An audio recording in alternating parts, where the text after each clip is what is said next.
could see what it meant to you with your celebration at full time. Yeah, it was a very nice feeling. But for everybody in the changing room and on the pitch at the end, it's a great feeling. This is a very, very tough place to come and get a result. And the boys, as I think anybody that's watched at home, anybody in the stands, they have gone to the edge and beyond today with their physical output. So when you commit so much to a performance and get an outcome like that, it's a wonderful feeling for everyone. It's one of the best feelings in the world at 5 o'clock. So I'm very, very proud of a group of players I've had the privilege of working with for a long time, and then in the last 3 days it's been an absolute pleasure how they've carried themselves, conducted themselves, and then now performed. We've recruited good men, good young men, good people, and you can see in the performance they never ever give up and they keep fighting, and yeah, really great afternoon for this group of players and staff. Yeah, I mean, Lincoln have never won here. I think I said to you beforehand, you got a smile on your face. You're the first manager to take Lincoln to a win here. Yeah, look, it's a group of staff and players that are just from Thursday morning, where it's a strange feeling, it's change, it's different. From Thursday morning at a meeting at 10:15 a.m, I could see it in their eyes. They just wanted to come together as a group, and the staff have been unbelievably supportive of myself and others that have led this. And yeah, it's a massive collective thing that we've done here, an achievement, and from the end of the warm-up, when you see the supporters come alive like they did, that's what gets you over the line, and a great day for Lincoln City. Contrasting halves, I would say. A bit of sparkle in the first half from your team, and I had to dig in, as you do sometimes away from home, in the second. Yeah, it was not far off a perfect away performance in my opinion, Michael. I think the bravery, confidence, a bit of swagger that we had in the first half with the ball was great to see. Seeing players find their mojo a bit with the ball again was very rewarding. And then the second half is what you have to do sometimes. Like, they've got some very good players, Fleetwood, like some seriously talented players. I thought the right winger was sparkling, but we just dug in, we kept running. The bit that was the most impressive was the 7-11 in our shape. It's a thankless task sometimes against certain formations, and it's unselfish, and they kept running for the team, for the collective, and yeah, it was a performance that had a bit of everything, and yeah, we're super pleased. And a little hook from Rico to get Ali for the goal. Alistair for the goal.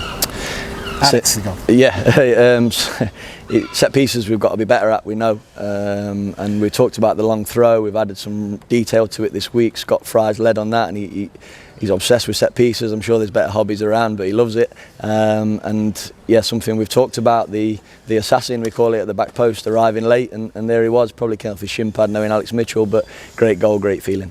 What was the situation with Rico? Looked like a hamstring. Yeah, really disappointing, because I thought he was excellent today. I texted him actually this morning when he was in his hotel room and just said, your energy and work rate is so infectious for the group. He's shown it in every game we've played, and I thought he was really good, so I'm just so disappointed for him, because he's a great bloke, good player. It looks like he felt his hamstring. We obviously don't know anything at the minute, but hopefully it's not going to be for too long. A lot of the players look back to the role selves. Ethan Rahan today certainly, but Ethan Hamilton today was extraordinary. I mean, that run towards the end. Yeah, he's a monster, and he reminds me of Roy Keane in his Forest days. Sometimes he can run, he runs hard, he's good with the ball. The most impressive thing about him, he is no different. Whatever you're doing, whatever the session, whatever the weather, wherever you are through the week and on a Saturday, he never changes. He's a serial winner. He just wants to win everything. So I was so pleased for him. In a tough period in the last 20 minutes and all the injury time and all the rest of it, he drove the team on with his personality, along with others. He drove the team on with serious personality, and he's some player.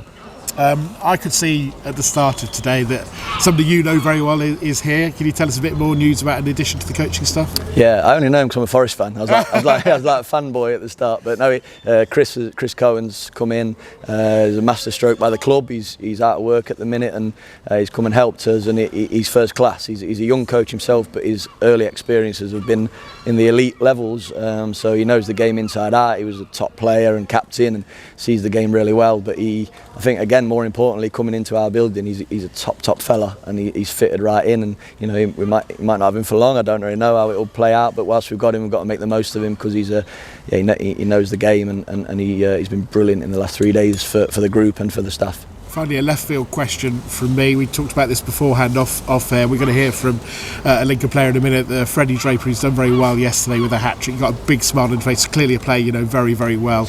I know you'd love to have him here. I'm not going to ask the unfair question, but clearly very excited about his performances.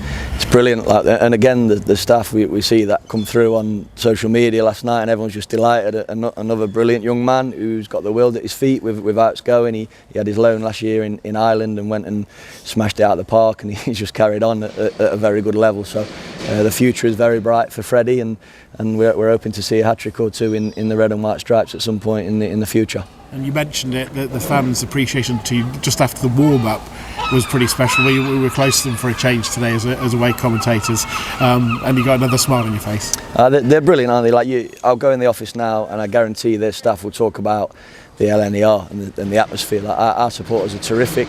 The perception of the club is so good in the football world, and I think even last night you saw what the club's all about. We were getting videos through members of Lincoln staff where the banks of the river had broken. They're protecting the football club at 1 a.m. in the morning. It's a special football club.